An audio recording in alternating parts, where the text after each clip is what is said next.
So we've made a couple changes about how we study openings at the dojo and how we score them, and I want to talk about some of that today.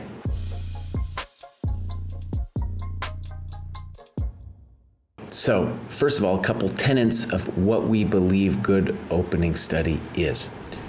First of all, people who are below 1200 FIDE shouldn't really be studying openings. Now, 1200 FIDE no longer exists, and we're adjusting to that fact as it is. But the point is that if you're below 1200, your opponents aren't going to be playing book moves anyway. They're still going to be hanging pieces and hanging tempi, right?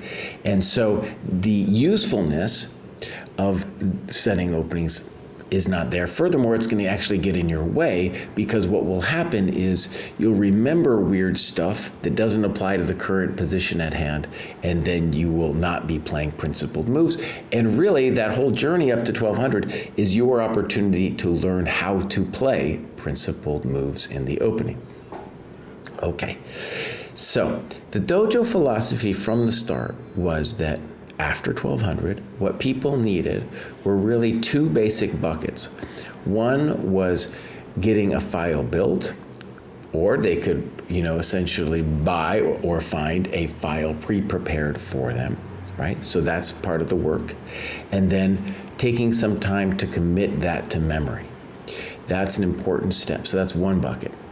The next bucket really is sparring. And it's so important that you get games under your belt that have the key positions in your opening played, so that you get a sense not only of trying to memorize the thing, but thinking deeply on what the early middle game plans are. In any opening, that's really what you want to understand, and it takes a little bit of time. And one of the things we're really promoting is that you spar it with people around your same level in your cohort, and then talk about it afterwards. And so I'm going to talk about how we've changed it with that. So that's the basic premise that's different from the way a lot of other people are doing. You look at other sites and they're pushing openings well before 1200, and they're also doing different things. I don't think anyone's really pushing sparring the way we are doing it. So let's take a look. This is our beautiful site here, and I thought I'd just poke around a little bit. Right here, we are looking at somebody in the 16 to 1700 cohort. And what we have here are first these responses, and that's what we would call the file and the committing to memorization that I talked about before against E4, D4, knight of 3, C4, and the white repertoire. So you can see the number of hours that we're asking somebody to do it at this level. The number of hours, of course, will change as you go up the ladder. Okay, so what we had before was very confusing. It was well-intentioned, but it was confusing, where we said, what percentage are you done with, say, learning your file? And that was so subjective and odd that it just didn't make sense. So what we now have is instead a time barrier for the learning of the file, and that way you can do it wherever you like. You can build your file. This would be counted for building your file on chess basis if that's what you wanted to do, creating a lead chess study if that's what you want to do, maybe doing move memorization on Chessable. That all counts for, say, response to 1E4. Okay. Similarly, we changed this, instead of number of sparring, to the hours. And there, what we discovered really through practice was that when you do sparring, and especially if you have the luxury of doing a post-mortem afterward with your opponent, with somebody around your skill level, it really gives you the time to talk about the position. And we didn't want to limit it then to the amount of games that you're playing, but rather the time that you spent sparring and then looking over that game. Right? So there again, it is time-based, much easier to track, right? And the same thing, of course, goes with building the file. That was so confusing because I was doing it and I was like, am I 67% done? I don't know, just doing a certain number of hours.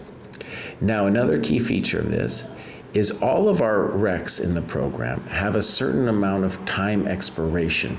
So here you see there's 1 year. So let's say this person does some, it's now March, does some in March, does some in April, yada yada, the year goes on. Then the hours that they did in March will become due the next time around, right? The next full year afterwards, right? And then also progress resets just means if you go up a cohort, you got to start from scratch. And this means 0.5 points, dojo points per hour. That also changes, and I'll show you how that works.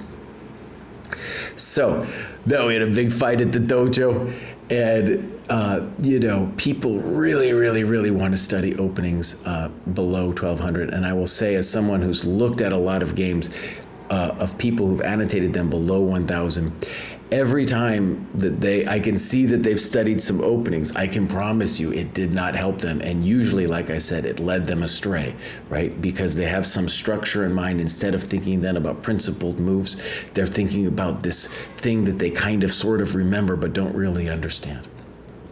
So we had a big fight though. Kostya really pushed for having the 1100s be able to do 1 hour. So here it is. This is an example of somebody, they haven't done it yet, but in the 1100 to 1200 cohort where they now get 1 hour for the response to E4, nothing else, because that's the most important thing to start with, the response to E4, and then 1 hour sparring said response. So we made a concession, okay?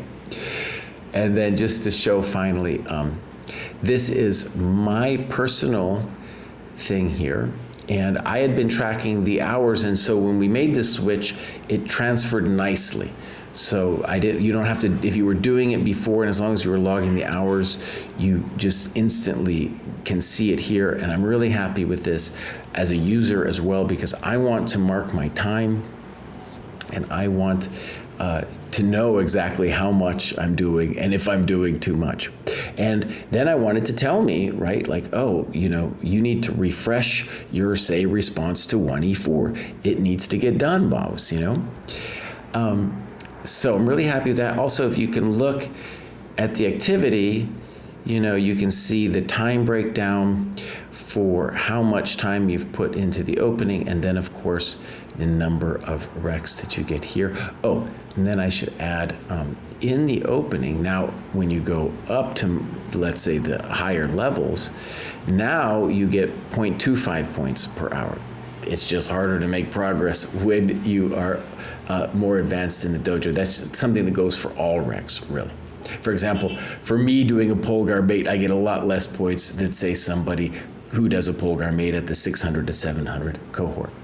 So there it is, the opening renovation. In our dreams, we're going to have a move trainer. In our dreams, that comes out maybe in around May or so. It's a hard thing, but it's something in progress, and so that could be something that we would add, and the move trainer would just go into this bucket for response to 1E4, because you're going to build the file. By the way, we have these simple opening repertoires on our site, easy to understand, specified also to the rating level. And then, the studying of it would be the move trainer, something like Chessable. All right, so there it is, ChessDojo's opening renovation.